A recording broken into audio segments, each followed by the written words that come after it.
All right, to talk more on Dr. Jaishankar's address at the UNGA, we are joined by DD India's Akshay Dongre. Hi, Akshay. India's External Affairs Minister slammed Pakistan and was very firm in saying the country will protect its people and interest. Akshay, how strongly did that message came across globally? Well, quite strongly, Abhishek, and the world has seen Pakistan's role in global terror network. It, in fact, is the epicenter.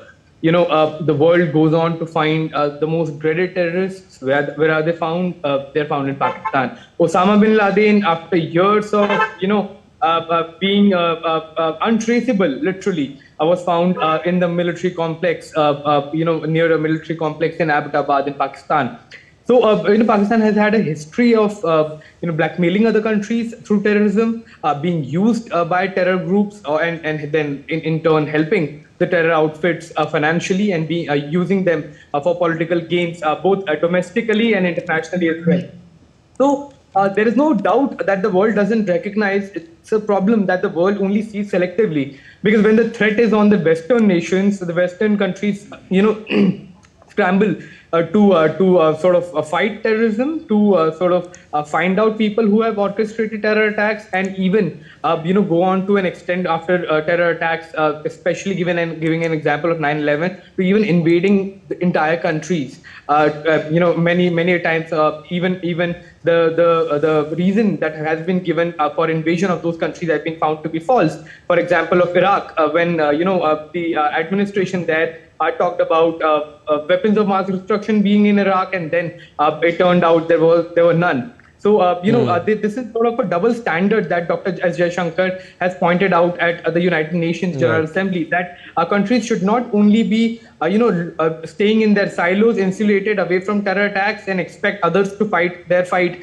that, many a times have also been helped by these very Western powers, especially given the fact that the Soviet invasion of Afghanistan and then the US invasion of Afghanistan also, and along with other countries in the West Asian region, has created instability, has removed governments from power, and that has resulted in many of the terror groups gaining power there during the power vacuum. So in fact, we are paying for them, and the world chooses a criminal silence over these kind of terror attacks is in fact hypocrisy at peace, and that is what Dr. S. Jaishankar has highlighted at a very powerful speech at the UNGA, and the countries of the global south were listening. Very powerful speech, Akshay, and he spoke on other issues also. He has once again pressed for urgent reforms in the UN Security Council.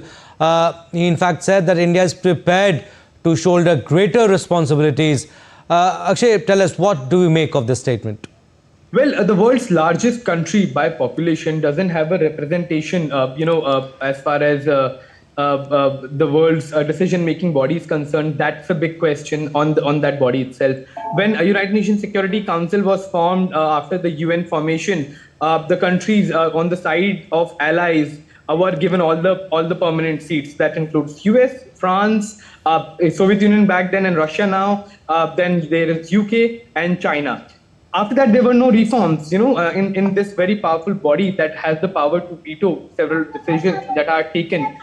So that's the big question, that in today's world, with changed realities after decades of a changing of geopolitics, that body still remains the same, and that perhaps is the reason why UN is being seen as a defunct organization by many of the countries, as the power structure remains unchanged.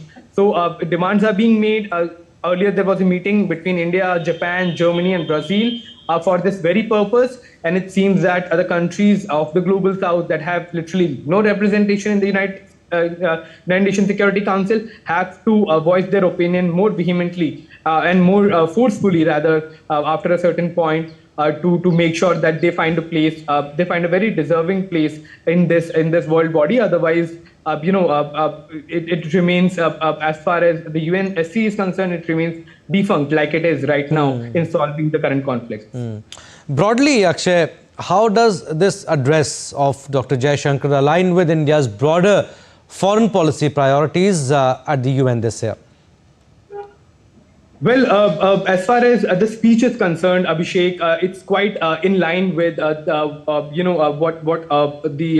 what is happening around the world, the geopolitical tensions, the stress that we are seeing on the economies of the global south, and especially if you look at this kind of speech that has been made, it's also in absolute sync with the change geopolitical realities of the world.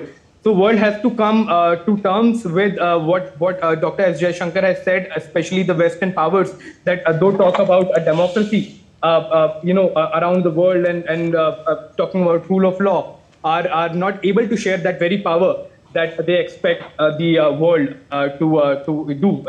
So this is another form of hypocrisy. So it seems that all in all, the UNGA address has been very perfectly and very aptly put the changed realities and the changes that are required to adapt to that very reality, especially at this very important international fora of the global governance as well as multilateralism. All right, Akshay, we'll leave it at that. Thank you for your inputs.